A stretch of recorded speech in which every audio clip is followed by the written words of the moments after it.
दोस्तों, आज की कहानी है सासू माँ ठंड तो मुझे भी लगती है। दोस्तों, कहानी शुरू करने से पहले अगर आपने हमारे चैनल को सब्सक्राइब नहीं किया है तो सब्सक्राइब कर लीजिए ताकि आपके पास पहुंचे हर नया वीडियो। मम्मी, आपको ठंड नहीं लगती क्या, जो इतनी सुबह उठकर ठंडे पानी के काम करने लगती हो? 14 वर्षीय बेटी के मुंह से ये बात सुनकर रागिनी जैसे थम सी गई। बोलो ना मम्मी, क्यों उठती हो इतनी जल्दी? हमारी भी तो हिम्मत नहीं होती सुबह सुबह पानी में हाथ देने की। सोम्या ने फिर कहा, ठंड तो सबको लगती है बेटा, फिर काम कौन करेगा अगर मैं नहीं करूँगी तो? रागिनी ने कहा, सोम्या सही तो कह रही है, तुम्हारी काम वाली कहाँ है आज? रागिनी के पति देवेश ने कहा, काम वाली को भी तो ठंड लगती है, आए दिन वो भी छुट्टी कर जाती है, काम तो करना ही है ना। ठीक है, तो जल्दी उठने की कोई जरूरत नहीं है, थोड़ा देर से उठो। सोम्या, तुम लोग भी थोड़े बर्तन कम किया करो, घर को थोड़ा खुद साफ रखने की कोशिश करो, तो रोज पोछा लगाने की जरूरत नहीं, सब थोड़ा थोड़ा काम खुद करे और इन बातों का ध्यान रखो तो तुम्हारी मम्मी को पानी में हाथ कम लगाना पड़ेगा, कहकर देवेश ऑफिस चला गया। देवेश के जाने के बाद रागिनी अतीत में चली गई। जब वह शादी होकर आई तो सास ससुर को सुबह 6 बजे चाय चाहिए होती थी। उससे पहले नहाना जरूरी होता था, बिना नहाए रसोई में नहीं जा सकती थी। चाय भी सबके कमरों में देनी होती, सब रजाई में बैठे होते, अकेले वो ठंड में काम कर रही होती थी, लेकिन कभी वो कुछ बोल ही नहीं पाई। एक बार जब रागिनी को बुखार हो गया तो देवेश ने कहा कि अब से घर में रोज पोछा नहीं लगेगा, चाय भी सब बाहर हॉल में आकर पिएंगे।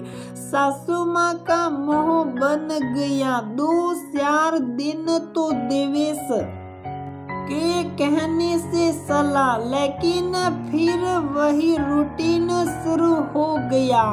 तब देवेश ने काम वाली लगाई। बाई ने पहले दिन ही बर्तन साफ करने के लिए गर्म पानी मांगा तो सासू माँ चिल्लाई, क्या जरूरत है गर्म पानी की? हम भी तो करते थे काम।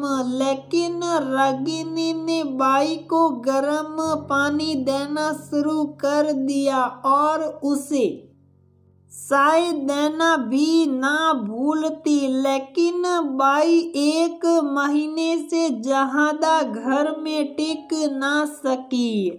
जो ननद शादी से पहले कंबल में घुसी रहती थी, उसे भी शादी के बाद ठंड में काम करने पड़ रहे थे, तो सासू माँ ने उसे आराम देने के लिए अपने पास बुला लिया। रागिनी को बहुत दुख होता था, लेकिन वह बोल नहीं पा रही थी। देवेश ने कहा, तुम्हें खुद भी बोलना पड़ेगा। अगले दिन रागिनी ने अपनी सासू माँ से कहा, कुछ दिन के लिए मुझे भी मायके जाना है। अभी तो दीदी भी यहाँ है, वो संभाल लेगी। सासू माँ ने मना किया, लेकिन अब रागिनी को समझ आ गया था और वो नहीं रुकी। रागिनी के जाने के दूसरे दिन ही ननद ने भी वापस जाने का फैसला सुना दिया, क्योंकि उसकी ससुराल में कम से कम काम वाली तो थी। यहाँ तो सारे काम खुद करने थे। अब सासू माँ को ठंड में सारे काम खुद करने पड़े तो परेशानी पता लगी। ना तो अब चाय की जल्दी थी और ना ही कंबल में बैठकर चाय पीनी थी, और पोछा लगाने की तो 2 दिन तक जरूरत नहीं थी। देवेश माँ की हालत समझ रहा था, फिर भी उसने रागिनी को नहीं बुलाया।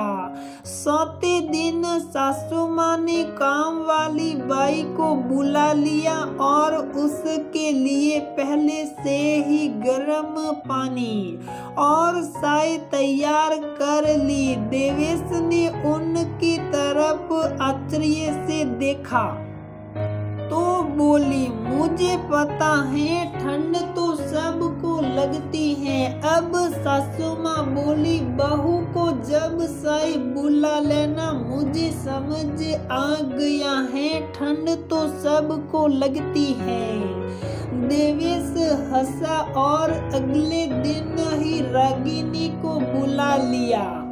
बाई काम करती थी, फिर भी रागिनी इस बात का ध्यान रखती थी कि उसे भी ज्यादा बर्तन ना करने पड़े। आखिर ठंड तो सबको लगती है। मम्मी क्या सोचने लगी। सौम्या की आवाज सुनकर रागिनी अपनी सोच से बाहर आई। तभी घर की घंटी बजी। रागिनी ने दरवाजा खोला तो सामने सास ससुर खड़े थे। उन्हें देखकर रागिनी आश्चर्यचकित रह गई। वो इस तरह सामने आने के बारे में बताया भी नहीं। उन्हें तो जींस और पुलोवर पहन रखा था, सिर पर टोपी भी लगा रखी थी और मफलर से अपना मुंह भी ढक रखा था। ये पहनावा तो सास ससुर को बिल्कुल पसंद नहीं था। उन्होंने तो कभी रागिनी साड़ी से अलग सूट भी पहनने नहीं दिया, और टोपी तो जैसे उनकी दुश्मन थी।